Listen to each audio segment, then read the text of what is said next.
هتعملوا 12 قطعة سينامون رول، يمكن بتمن قطعتين بس من اللي بتشتروهم من بره. مكونات عندنا ان شاء الله في البيت، وهتطلع العجينة هشة وطرية، وزي ما انتوا شايفين كده هتحسوا ان انتوا بتاكلوا جاتوه اصلا، مش مخبوزات خالص. تعالوا بقى نشوف المكونات. بس في الاول ما تنسوش تشتركوا في القناة وتفعلوا الجرس عشان تجيلكوا كل وصفاتي. المقادير بقى هكتبها لكم كلها بالظبط في صندوق الوصف علشان اللي حابب يحتفظ بيها. عندي كوباية من الحليب الفاتر، عليهم كيس من الخميرة الفورية او معلقة كبيرة يعني، وبضاية في درجة حرارة الغرفة، ومعاهم 4 معالق كبار من السكر، ده سكر عادي يعني مش سكر باودر ولا حاجة، ورشة صغيرة من الملح، يعني حوالي نص معلقة صغيرة ملح او ربع كمان. مكسوا بقى المكونات دي كلها مع بعض. نزلت بعد كده بكمية الدقيق، ده دقيق جميع الأغراض. السوائل دي أخدت معايا حوالي 450 جرام دقيق. هو طبعا على حسب نوع الدقيق اللي انتوا بتستخدموه. شوفوا برضو قوام العجينة عامل ازاي، وانتوا هتحددوا كمية الدقيق قد ايه. وانا ما استخدمتش عجانة خالص علشان هي اصلا عجينة سهلة، واللي ما عندوش عجانة برضو يعرف يعني يعرف يعملها، وهي بسيطة جدا. حطيت بعد كده معلقة كبيرة من الزبدة، زبدة في درجة حرارة الغرفة طرية يعني، ولقيت لسه العجينة بتلزق جامد، نزلت عليها بمعلقة دقيق كمان لحد لما توصل معايا للقوام اللي انتوا هتشوفوه دلوقتي ده. العجينة زي ما انتوا شايفين كده بتكون طرية وبتلزق في الايد اللي انتوا بتعجنوا بيها. بس لو جيتوا حطيتوا ايديكوا التانية اللي هي الايد النظيفة هتلاقوها طالعة نظيفة جدا، ما فيهاش تلزيق، وفي نفس الوقت طرية جدا. غطوا بقى العجينة وسيبوها تخمر، وتعالوا نجهز الحشو. عندي 7 معالق كبار من الزبدة اللي هي في حرارة الغرفة، تكون طرية كده عشان تبقى سهلة الفرد، وربع كوباية من السكر، ده سكر عادي مش بودر، عليهم معلقتين كبار من القرفة، قرفة الناعمة. بعد العجينة ما خمرت معايا، فردتها بقى، رشيت الرخامة رشة خفيفة من الدقيق علشان انا مش عايزة العجينة تنشف معايا، عايزاها تفضل محافظة على قوامها الطري ده. فما تكتروش دقيق قوي، على رش دقيق جامد علشان العجينة ما تغيرش من القوام بتاعها وتبدأ تنشف معاكم.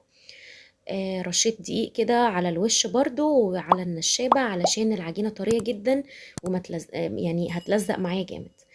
فردتها على شكل مستطيل. قولوا العجينة برضو ما تبقاش رفيعة قوي للدرجة وما تبقاش سميكة، علشان لما تتلف معاكم يبقى شكلها حلو. نزلت بقى بكمية الزبدة، هو برضو يعني 7 معالق دي على حسب على حسب حبكم للزبدة، لو بتحبوا زبدة كتير زودوا، عايزينها اقل شوية، المهم تبقى مغطية العجينة كلها، تفردوها على العجينة كلها. حابين تزودوا طبعا ده حاجة ترجع لكم.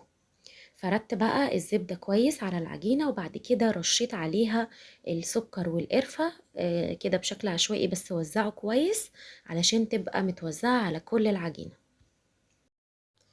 بعد كده بدأت ألف العجينة رول زي ما انتوا شايفين كده،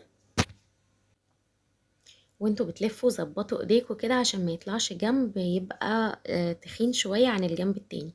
فخلوا ايديكوا دايما في العجينة كده تظبطوا سمك العجينة معاكوا، سمك الرول يعني. طلع معايا الرول بالشكل ده كده، وظبطته كده علشان يبقى متساوي شوية وما هدرش في الاطراف او يطلع شكلها يعني مش حلو. عشان اقطع بقى الرول ده انا قسمته نصين الاول، وبعد كده كل نص هيتقسم نصين، وكل ربع بقى هيبقى على 3 قطع، يعني الرول ده هيتقطع معايا على 12 قطعة. واستخدمت طبعا الخيط علشان التقطيع بالخيط بيدي شكل حلو، وما بتبقاش العجينة شكلها ملخبط، وبتبقى شكلها زي ما انتوا شايفين كده.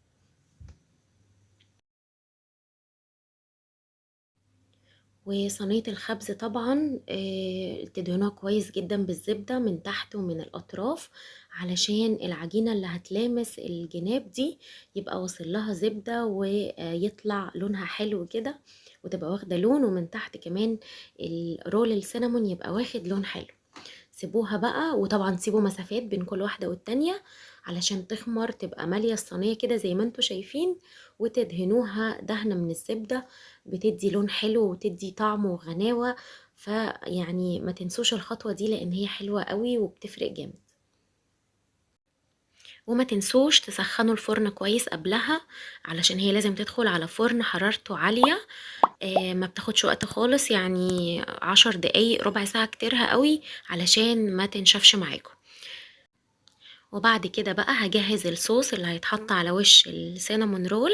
الصوص الكريمي ده هنحتاج معلقتين كبار زبدة دايبة، يعني زبدة في حرارة الغرفة كده طرية، عليها كوباية سكر بودر.